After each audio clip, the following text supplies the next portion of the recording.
उदालगुरि जिल्लानि बर'जों लोगोसे गुबुन गुबुन माहारिनि लाइमोनफोरजों जोङो जोबोद मोजाङैनो सावरायदों। बिथांमोना गोबां सोंलु लाबोदों साख्रि बाख्रिनि बेलायाव, इमप्लयमेन्टनि बेलायाव, हारि माहारिखौ लानानै खामानि मावलांनायनि बेलायाव। आरो आङो बेखौनो नायनो हास्थायदोंमोन जे आथिखालनि लाइमोनफ्रा समाजखौ लानानै, हारिखौ लानानै, सरकारखौ लानानै, जायखिजाया खामानि मावनायखौ लानानै माबायदि सानो। आरो दिनै बिथांमोनजों सावरायनो मोननानै बिथांमोननि सोंलुफोरखौ बुजिनो मोननानै जोबोद मोजां मोनदों। दानि लाइमोनफोरनियाव जोबोद पजिटिभ मोनसे सिन्ता दङ आरो बे पजिटिभ सिन्ता, पजिटिभ साननाय बेजों आवगायलांनो हायोब्ला इयुनाव जों मोनसे मोजां समाज आरो मोजां मोनसे ओनसोल दानो हागोन, आं बेखौ हास्थायो।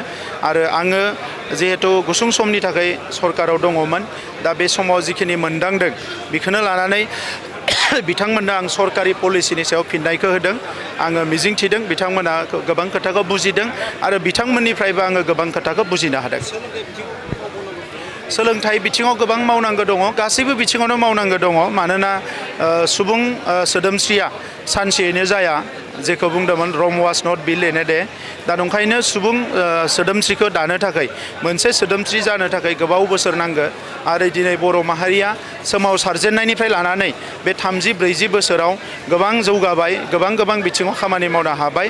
नाथाय बड'फाया जि बिबानखौ होलांदों मोनसे गेदेमा हारि दानो थाखाय, बिनि थाखाय जोंहा जथेस्थ' मावबावनांगौ दङ आरो बेखौ उननि समाव आरोबाव गोख्रों मोनसे सिन्ता लानानै मावलांगोन।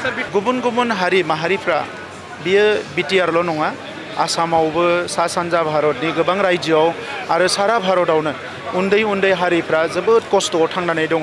बिथांमोना संबिजितनि मोन्थाइखौ मोनथारनांगौब्लाबो डाइरेक्टलि इनडाइरेक्टलि बिथांमोना मोनफुंनो हायाखै, जायनि थाखाय बिथांमोना दुखुआव दङ, नाथाय सोमावसारनोबो हाया, बिथांमोना अनजिमाबो गैया।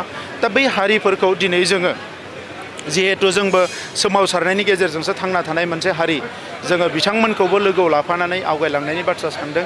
बिथांमोननोबो जों नंखायनो भिजन डकुमेन्टल' नङा, गुबुन गुबुन मददफोरखौबो जों होदों, जाहाथे बिथांमोनाबो हारि महरै थांना थानो हायो। आरो थांना थासान्दियाव बिथांमोना बर' हारिखौ गावनि सुथुर नङा, गावनि लोगोसो बायदि साननो हायो, अननो हायो, मान होलायनो हायो। आरो इयुनाव जोंनि लामा हान्थिनांगौ, जेराव जोंनि मोनथायनि बाथ्रा दङ, जोंहा गोबां एजेन्डाफोर दंबावो, बे समफोराव जाहाथे बिथांमोना जोंनि लोगो जाफायो। बिनि थाखाय बिथांमोनखौ जोङो भिजन डकुमेन्टल' नङा, गुबुन गुबुन बिथिङाव जोङो बिथांमोनखौ मदद होदों, जाहाथे फैबाय थानाय समाव सोरबा सोबख'नाय, थगायनाय, नासयनायनि जोंखौ आरोबाव नाजायोब्ला बे हारिफ्रा जोंजों गसंफायो। बिनि थाखायनो जों बिथांमोनखौ लानानै आवगायनायनि थाखाय मोनसे बिथांखि जों आखायाव लादों। सेल्फ इमप्लयमेन्टनि थाखाय स्किल ट्रेनिं आरो जोंहा भकेसनेल ट्रेनिं आरो एग्रिकालचार आरो एलाइड सेक्टर, गुबुन गुबुन सेक्टराव जोङो मोजां वेल अर्गेनाइज ट्रेनिं खालामगासिनो दङ। आरो दासिम 100 गुबुन गुबुन स्टार्टआप माने ग्रुपफोरा जोंनियाव एप्लाइ खालामदों, बिसोरखौ हेल्प खालामनो थाखाय। जोङो सानबानि गेजेराव मोनसे स्टार्टआप कनक्लेभ क'क्राझाराव लानो नागिरदों, डेभेलपमेन्ट कनक्लेभ लानो नागिरदों। गोबां NGOsफोरखौ जोङो लिंनानै बड'लेण्डआव खामानि मावगासिनो दङ।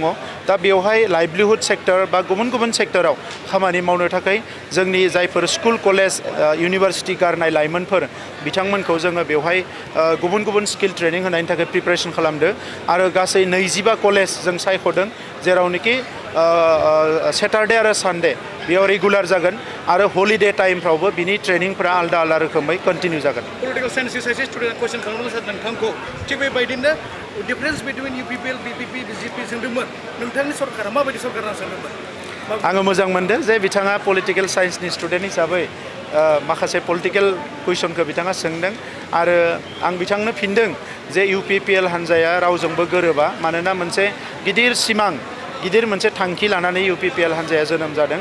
आरो बे थांखिजोंनो मोनसे निति, आइडिय'लजि, मिशन आरो भिजन बानायनानै जों आवगायलांगासिनो दङ। गोबां लाइमोनफोरा सोरजिनि फिथाइनि खालामो, नाथाय बे लाइमोनफोरानो माब्लाबा समाजारि बिथिङाव गाज्रि दालाल बयनिबो साननाय हनाया जेब्लायबो पजिटिभ बेबायदि नङा। समाजा जि समनिफ्राय जागायदों बै समनिफ्रायनो बेवहाय मोजांबो दङ, गाज्रिबो दङ। बै समावबो गाज्रि मोनसे थासारि दङमोन, खोमसि फोथायनाय, सिखाव दाखायत बायदिसिना दङमोन। दा लासै लासैनो मोनसे एन्टि ससियेल थिंकिंआ जोबदों, गुबुन मोनसे थिंकिं एबा साननाया फैदों। बे मोनसे समहालागै थांबाय थागोन, नाथाय आं मिजिंथियो जे जोंनि धोरोम आफाद जोंनि सोलोंथाइ बयबो फसंथानफ्रा मोजाङै खामानि मावोबा मोनसे समाव नेगेटिभ सानसिन्थानिफ्राय बयबो पजिटिभ सिन्थायाव फैजोबनो हागोन आं बेखौ मिजिंथियो। खौरांगिरिनि थाखाय गोबां मावनांगौ दङ आरो बिसेसकय जोंनि गासैबो खौरांगिरिया सर्ट टार्म नङाबा लं टार्म जायखिजाया जार्नेलिज्म कर्सफोरखौ जोङो लानांगोन। बिनि थाखाय जों फेल'शिप प्रग्राम जागायदों नाथाय बेखौ जोबोद जों फकास खालामनो हायाखै।